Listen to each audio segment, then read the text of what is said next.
उद्या 14 एप्रिल रोजी अर्थातच डॉक्टर बाबासाहेब आंबेडकरांची 122वी जयंती आपण साजरी करत असतानाच औरंगाबाद शहरामध्ये नवनवीन उपक्रम राबवले जात आहेत। त्यानिमित्तानं उस्मानपुरा येथील संत एकनाथ रंगमंदिराच्या कलादालन सभागृह शाक्यपुत्र फाउंडेशन आणि इंजिनियर्स सोसायटी यूथ तर्फे 18 तास अभ्यासाचं नियोजन इथे आज आखण्यात आलेलं आहे। अशा प्रकारचे कार्यक्रम राबवणं अर्थातच बाबासाहेब आंबेडकर यांनी सांगितलं होतं की we want intellectual moral and social justice. समाजाला न्याय मिळवून द्यायचा असेल तर उच्च शिक्षित लोकांची या समाजाला गरज आहे आणि या समाजामध्ये असेही काही तरुण वर्ग काम करत आहेत, त्याचा खरोखरच एक अभिमान आपल्याला वाटला पाहिजे। आज त्या यूथ फाउंडेशनचे अध्यक्ष सचिन गेवराईकर आपल्यासोबत आहेत। आपण त्यांना विचारूयात की नेमका त्यांचा उद्देश काय आहे। जय भीम। माझं नाव सचिन गेवराईकर, अध्यक्ष शाक्यपुत्र फाउंडेशन। आम्ही सर्वात पहिले औरंगाबादमध्ये सलग 18 तास अभ्यास अभियान आयोजित करणारे पहिलं फाउंडेशन असून आमचं वर्ष 5वं आहे आणि याच्या निमित्तानं आमची फाउंडेशन फक्त निमित्त मात्र आहोत। आम्ही हजारो मुलांना 18 तास अभ्यास करण्यासाठी प्रवृत्त करतो। आम्हाला अनेक जण विचारतात फक्त एक दिवस 18 तास अभ्यास केल्याने काय होईल, उरलेले 364 दिवस मुलं काय करतील। पण प्रत्येक मुलगा जर एक दिवस 18 तास अभ्यास करू शकला तो डेली तो कमीत कमी 8 तास तर अभ्यास करेल असं आमचं कमीत कमी अपेक्षा असते याच्या मागची। आणि शिका, संघटित व्हा, संघर्ष करा हे बाबासाहेबांचं घोषवाक्य आम्हाला भारताच्या शेवटच्या नागरिकापर्यंत न्यायचं आहे, हेच आमच्या शाक्यपुत्र फाउंडेशनचं उद्दिष्ट आहे।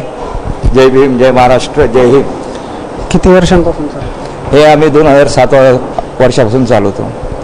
कोणकोणत्या वर्गातले विद्यार्थी इथे आमच्या इथे तुम्ही जसे इथे बघतायत एकदम लहान मुलापासून तर PhD पर्यंत BMPC पास झालेले UPSCचा अभ्यास करणारे मुलांनी सहभाग घेतलेला आमच्या अभियानामध्ये। यांचे काही सहकारी पण आपल्या सोबत आहेत। मला सांगा किंवा हे काम करत असताना आपल्याला नेमकं आपल्या मनातले भावना काय या संदर्भाने तुमचे शक्यतो आजपर्यंत कसा विद्यार्थी हा जसा आहे की जरी कम्युनिकेशनमध्ये फार फास्टमध्ये असलं मीडिया पण शिक्षणापासून वंचित होत चाललेलं आहे एक प्रकारे।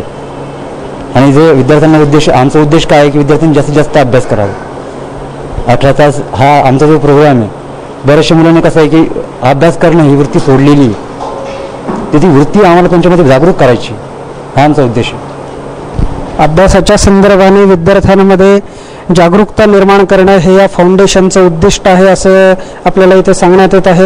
इथे काही विद्यार्थी सहभागी झालेले आहेत, त्या विद्यार्थ्यांना आपण विचारूयात नेमकं त्यांचं याबद्दलचं काय मत आहे। आपल्याला काय वाटतं, तुम्ही आधी इथे सहभागी झालात? सर, यामध्ये सहभागी झाल्यामुळे मला पहिलं तर खूप आनंद होत आहे, कारण की जो अभ्यास रूमवर किंवा घरी होऊ शकत नाही तो इथं सर्वांच्या सहभागाने होऊ शकतो। कारण की शेजारी अभ्यास करतो हे पाहून तरी किमान आपण अभ्यास करू शकतो। आंबेडकरांचं कुठलं साहित्य वाचलंय? आंबेडकरांचं साहित्य सर शूद्र आदी कोण होते कितपत समजलं? सर थोडं समजलं, थोडं नाही। मला सांगा की कुठल्या विषयाचा अभ्यास आपण करत आहे? Pharmaceutical analysis. आज कुठल्या विषयाचा अभ्यास इथे? फार्मास्युटिकल ॲनालिसिसचा अभ्यास चालू आहे। आज 18 तासामध्ये किती अभ्यास होईल असं तुम्हाला वाटतं? अभ्यास तरी म्हणजे भरपूर 6 क्वेश्चन झालेले आहे माझे। आंबेडकरांचं ध्येय ठेवून 18 तास अभ्यासासाठी वेगवेगळे विद्यार्थी इथे सहभागी झालेले आहेत। विद्यार्थी, तरुण वर्ग, महिला, मुली अशा सर्व वर्गातले आहे। आपल्यासोबत मॅडम आहेत, त्यांना विचारूयात किंवा नेमकं त्यांचं याविषयी काय म्हणणं आहे। आज 18 तास अभ्यासामध्ये तुम्ही सहभागी झालात, नेमकं कुठल्या विषयाचा अभ्यास तुम्ही इथे करत आहात?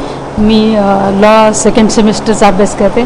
क्रिमिनॉलॉजी अँड पेनॉलॉजी चाललेला आहे माझा अभ्यास आणि इथे सकाळी आल्यापासून माझा खूप चांगला अभ्यास झाला आणि इथल्या लोकांनी खूप चांगली मदत केली आणि म्हणजे बाबासाहेबांनी जे 18 तास अभ्यासाचं जे अभियान ह्या लोकांनी जे राबवले ते खरोखरच नुसतं स्तुती करण्यायोग्यच नाही आहे। तर आपल्या तळागाळातील लोक देखील इथे येऊन म्हणजे ठिकठिकाणी देखील असं वर्गाचं आयोजन करू शकतील नियमितपणे तर चांगलंच राहील, कारण का आपण फक्त एकच दिवस करून चालणार नाही।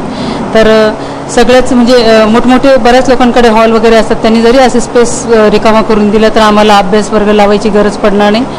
आणि बाबासाहेबांच्या या अभियानाअंतर्गत जे यांनी क्लास जो आज घेतला तो इतका उपयोगी आहे की बाबासाहेबांनी 18 तास कसे केले असेल तर आम्ही अर्ध्या तासातच कसे काय बसू शकतो याचा आम्हाला चांगलीच प्रचिती आली की नाही बाबा किती कष्टाचं काम असतं आणि किती चांगलं आहे. पण एक शरीर स्वास्थ्य मानसिक स्वास्थ्य जर आपल्याला चांगलं ठेवायचं असेल तर बाबासाहेबांचे अभियान सर्वच विद्यार्थ्यांना उपयोगी पडणार आहे.